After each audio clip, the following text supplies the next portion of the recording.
तो मजा आ गया।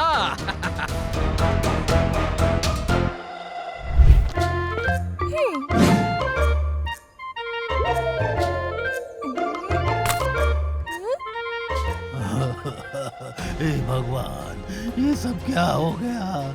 अब हम क्या करेंगे? क्या हुआ बंसी काका?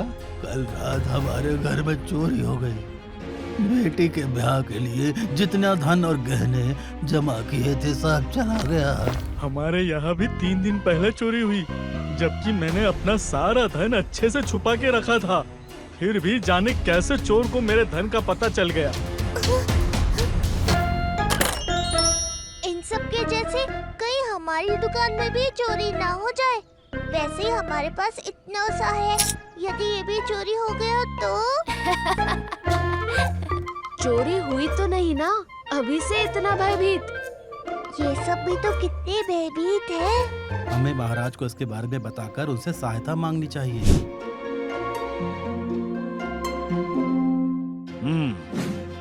आप सब निश्चिंत रहिए। हम इस चोर को पकड़ के आप सबका धन और गहने अवश्य वापस दिलवाएंगे। सेनापति बटुकनाथ, अपने सैनिकों को रात में सचेत और सतर्क रहने का आदेश दे दीजिए। गटरू मटरू, जी महाराज। तुम दोनों भी इस चोर को ढूंढने में जुट जाओ। जी महाराज।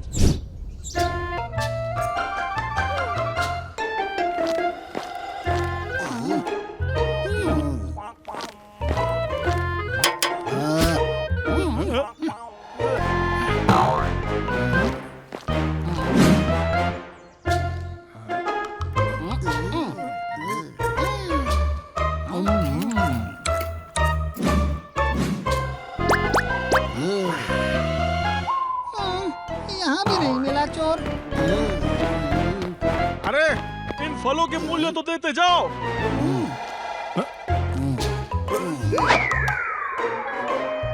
महाराज ने कहा है चोर को ठीक से ढूंढने के लिए। यदि वो इस टोकरी में छिपा होता तो।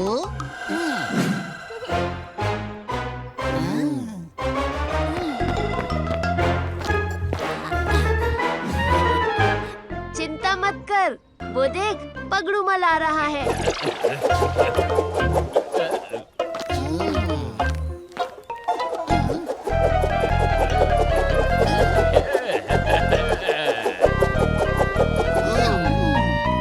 कैसा लगा मेरा करतब? इस अंगूर से भी अधिक आनंददायक। इससे भी अधिक आनंद देने वाला करतब देखना चाहोगे?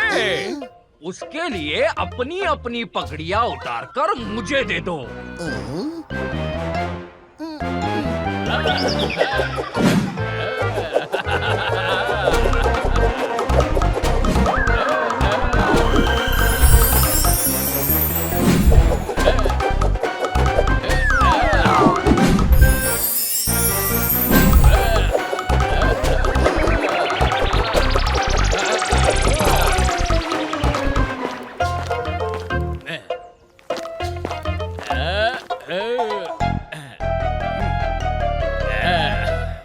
पूछो तो जाने कि आम किस पगड़ी के नीचे है।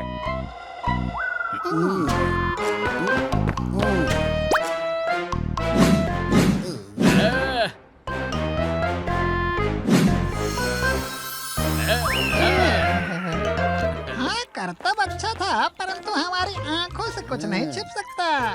और नहीं तो क्या। आप दोनों तो बड़े ज्ञानी प्रतीत होते हो।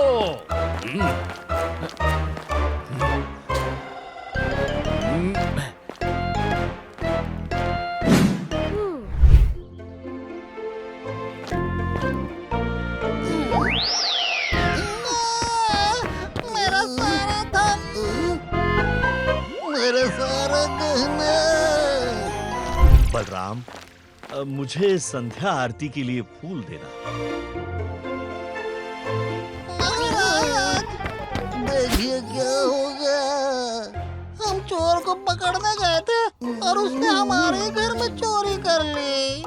तुम दोनों शांत हो जाओ। कैसे शांत हो जाए पूरे 3 पिटारे भर के सोना, मुद्राओं से भरे 5 घड़े, सब कुछ चोरी हो गया। हमारा हीरो जड़ा मुकुट और मोतियों की माला भी। इस चोर को पकड़िए महाराज और हमारी संपत्ति हमें दिलाइए। किंतु आप दोनों के पास इतनी संपत्ति आई कहाँ से? ए बालक, बड़ों के बीच में नहीं बोला करते हैं। और ये बालक ठीक ही तो पूछ रहा है। आश्चर्य की बात, तुम दोनों के पास इतनी संपत्ति का होना। हमने बड़े परिश्रम से ये धन संपत्ति इकट्ठा की थी महाराज। इसका कहने का अर्थ ये है कि सब गहने थे तो मिट्टी के, हमने उन पे बड़े परिश्रम से सोने का रंग चढ़ाया था। महाराज देखिए ना, हमारा सारा परिश्रम मिट्टी में मिल गया। आप कुछ भी करके इस चोर को पकड़वाइए। सेनापति बटुकनाथ, अपने सैनिकों को हर जगह नियुक्त कर दीजिए। ये बड़ी ही गंभीर समस्या है। ये समस्या तो सच में बड़ी गंभीर है। जगन, तू चोर को पकड़ने में मेरी सहायता करना। उसे ढूंढेंगे कैसे? पर तू तो पहले ही उसे देख चुका है। कौन? वही जो आज पगड़ी वाले करतब दिखा रहा था। वो पगड़ूमल। किंतु हम उसे ढूंढेंगे कैसे? वो हमें ढूंढता हुआ स्वयं ही आ जाएगा।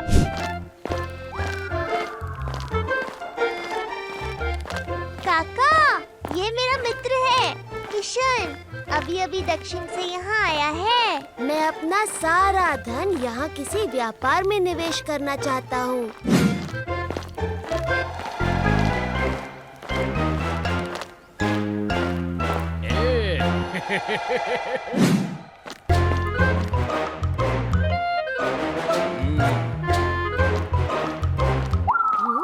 तुम दोनों बड़े प्यारे बालक प्रतीत होते हो।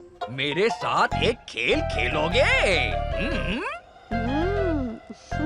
अवश्य, बताइए क्या खेल खेलेंगे? तुम दोनों अपनी अपनी पगड़ी मुझे दे दो। मैं तुम्हें एक करतब दिखाता हूँ। अब देखो किसकी पगड़ी किसके सर।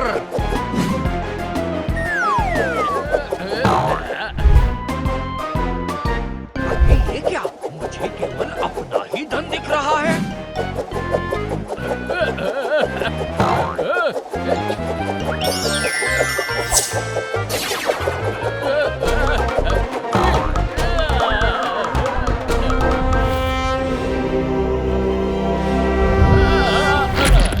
ये कैसी माया थी? ये मैंने क्या देख लिया? बलराम की पगड़ी तो आपने पहनी ही नहीं।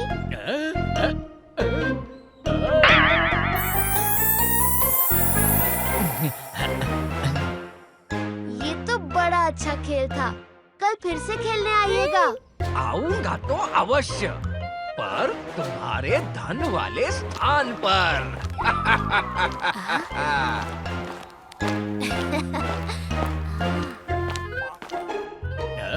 यही कहीं उस बालक का धन छिपा है। ये तो सोने का भंडार है। इतना सोना मैंने अपने पूरे जीवन में नहीं देखा।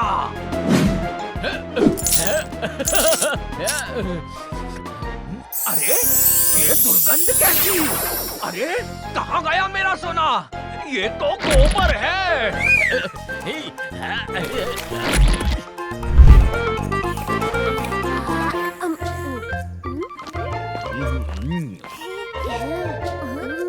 जगन, वो यहीं आ रहा है। तू उसकी चिंता मत कर। उसके लिए तो एक पगड़ी ही पर्याप्त है। तू आनंद से बैठकर माखन खा।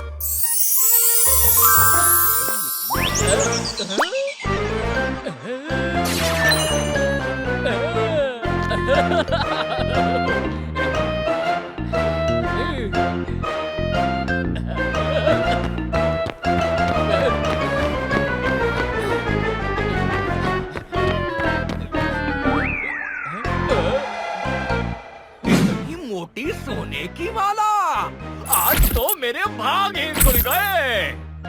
अरे कहाँ जा रही है मेरी सोने की माला?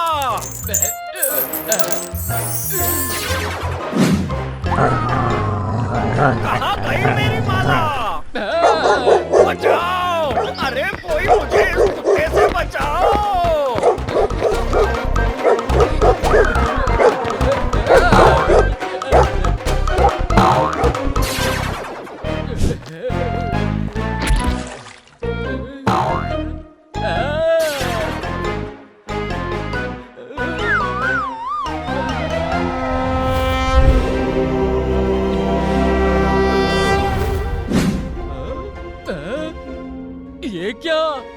मैं तो महाकाश में आ गया।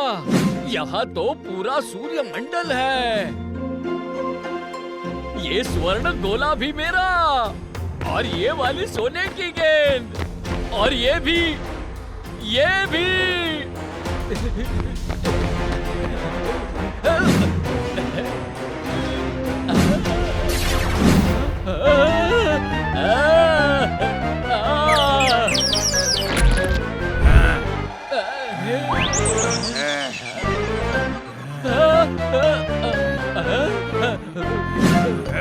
अरे यही है वो जो सबकी पगड़ियां लेकर भागा है।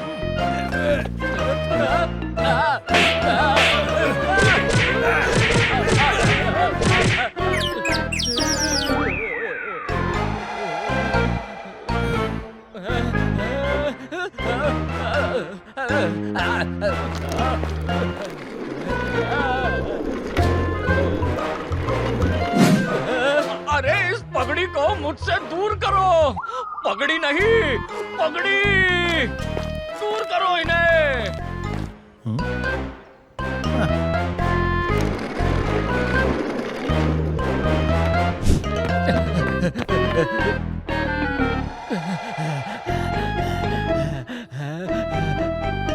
अरे तुम तो वही बालक हो जिसके मित्र की पगड़ी मैंने पहनी थी। जी महोदय। कहाँ है तुम्हारा मित्र? जब से उसकी पगड़ी पहनी है मैं तो पागल हो गया हूँ। मुझे बताओ कहाँ है वो? वो तो यही है। कहाँ है? मुझे तो कोई दिखाई ही नहीं दे रहा है। वो यही है, परंतु आप उसकी चिंता मत करिए। मेरे मित्र ने कहा है कि यदि आप अपनी इस दशा से मुक्त होना चाहते हैं, तो सभी का चुराया हुआ धन उन्हें लौटाकर क्षमा मांग ले और फिर निस्वार्थ भाव से प्रभु जगन्नाथ की भक्ति में लग जाएं। तभी आपके पापों से आपको मुक्ति मिलेगी। मुझसे बहुत बड़ी भूल हो गई। मैं करूँगा, सब करूँगा।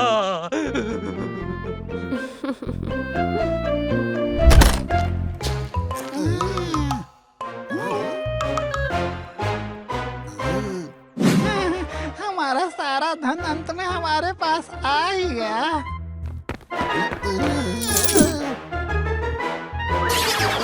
अरे ये क्या? हाँ? जैसे हमने महाराज से कहा था, ठीक वैसे ही हमारा सारा सोना सच में मिट्टी बन गया।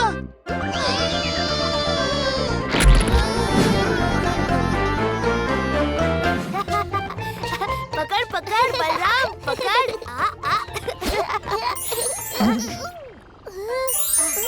पकड़ बलराम, पकड़।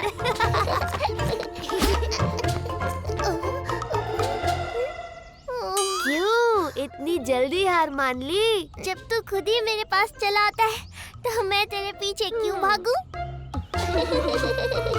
हाँ, चल पकड़ा पकड़ी हो गई। अब कुछ खान पान हो जाए। तुझे भी ना हमेशा ही भूख लगती रहती है। चल आजा, आज मैं तुझे आम खिलाता हूँ। ना ना, मैं रुका हूँ, तू लगे रहे।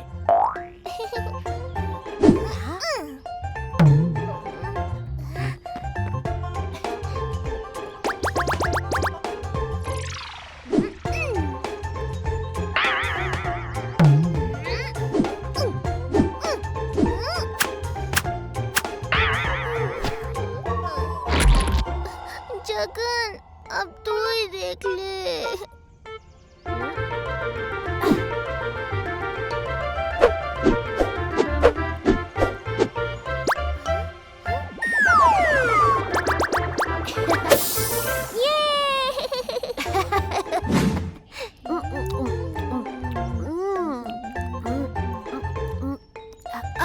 पेट तो भर गया, अब मैं चलता हूँ। तू भी जल्दी घर जा, रात होने वाली है। कुछ आम घर के लिए भी ले जाने चाहिए, मगर एक भी नहीं बचा। आम तोड़ू कैसे? मेरा निशाना तो लगता ही नहीं।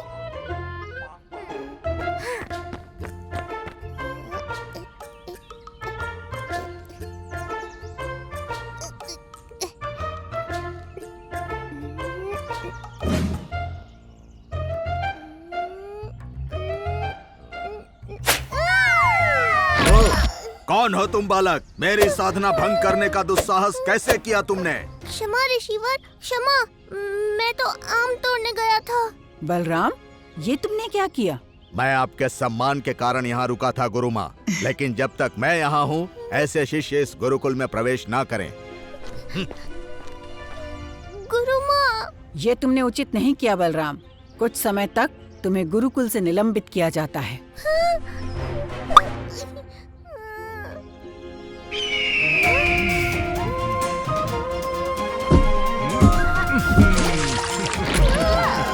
अरे बलराम,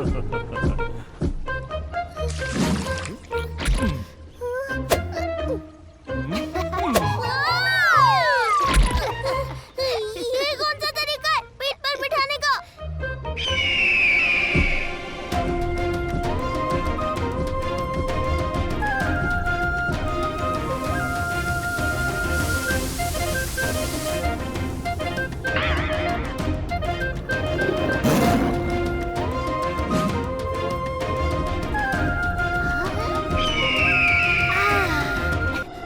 अरे बलराम, इतना निराश क्यों दिख रहा है? तुझसे क्या छिपा है? गुरुकुल से निलंबित होने के बाद कुछ अच्छा नहीं लग रहा। और कुछ नहीं, पर बर्फ अच्छी लगती है ना? वो देख। बर्फीला हिमालय। जगन, इन कपड़ों में तो मैं ठंड से मर जाऊंगा। अरे ये ले।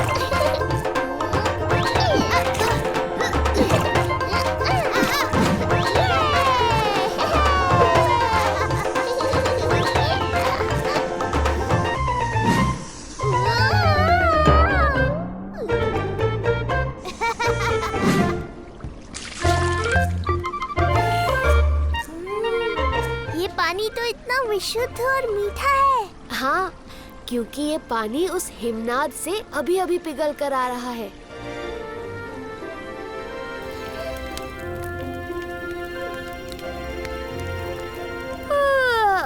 खेल कूद बहुत हो गई, मैं कुछ देर विश्राम कर लेता हूँ। इतने विशाल पहाड़ है, मेरी तो आंख ही बंद नहीं हो रही।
ये हिममानव तुझे प्रणाम क्यों कर रहा है जगन? तुम ही बता दो। जय श्री राम, जय जगन्नाथ। मुझे क्षमा कर दे, आपको हिममानव रूप में देखकर डर के मारे मेरा तो रक्त ही जम गया था। पर आप मेरे पीछे दौड़ क्यों रहे थे? मैं तुम्हारे पीछे नहीं दौड़ रहा था बलराम, बल्कि तुम्हें इस पतली बर्फ की चादर पर दौड़ने से रोक रहा था। परंतु आप यहाँ कैसे प्रभु? हिमालय का ये क्षेत्र ऋषियों की साधना का क्षेत्र है। यहाँ अनेक गुफाओं में ऋषिगण अपने तप और साधना में लीन हैं। और तुम तो ऋषियों के रक्षक हो, साधु संत के तुम रखवारे, असुर निकंदन राम दुलारे। बलराम, तुम सुनोगे हनुमान ऋषियों के रक्षक कैसे बने?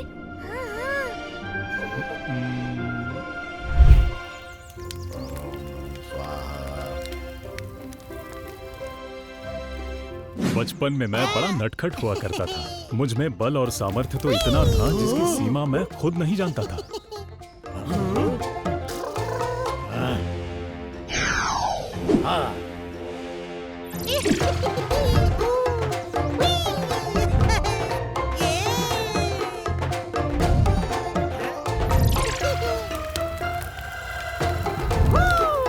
बचाओ बचाओ बचाओ।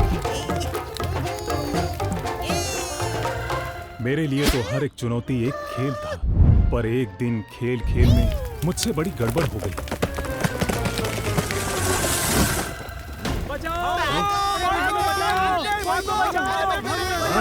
और उसी गड़बड़ के कारण मुझे ऐसा श्राप मिला जिससे मैं अपना सारा बल और सामर्थ्य भूल गया। फिर प्रभु श्री राम के आगमन के बाद ही मुझे मेरी शक्तियाँ फिर से स्मरण कराई गई। और पश्चाताप करने के लिए युगों युगों तक हनुमान साधु और संतों के रक्षक बन गए। अब मैं समझा जगन, तू मुझे यहाँ क्यों लाया था। चल जगन, वापस पुरी चलते हैं। गरुड़।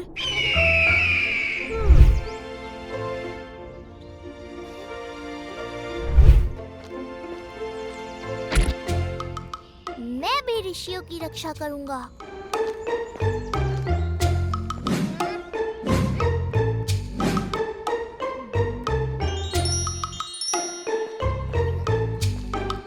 ऋषिवर की साधना अब तक चल रही है, तो मेरा रक्षा कर्तव्य भी चलता रहेगा।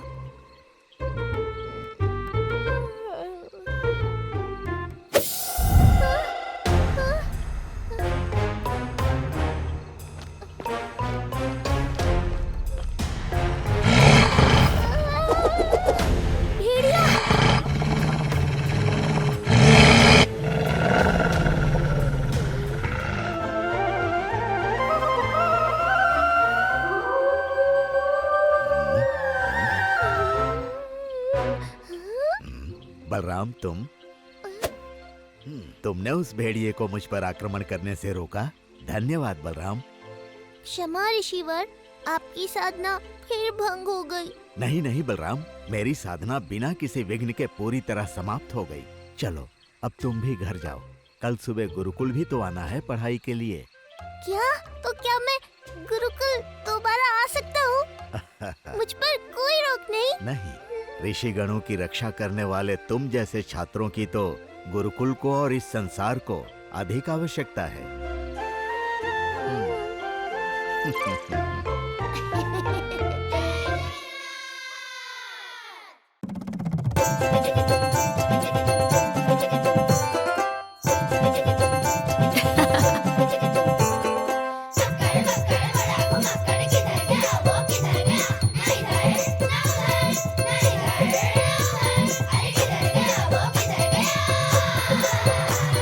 संकट भागे तुम दबा के जब वो साथ हो, है ना कोई उसके जैसा ऐसा यार वो। नुस्खे हैं अनोखे उसकी ही बातों में।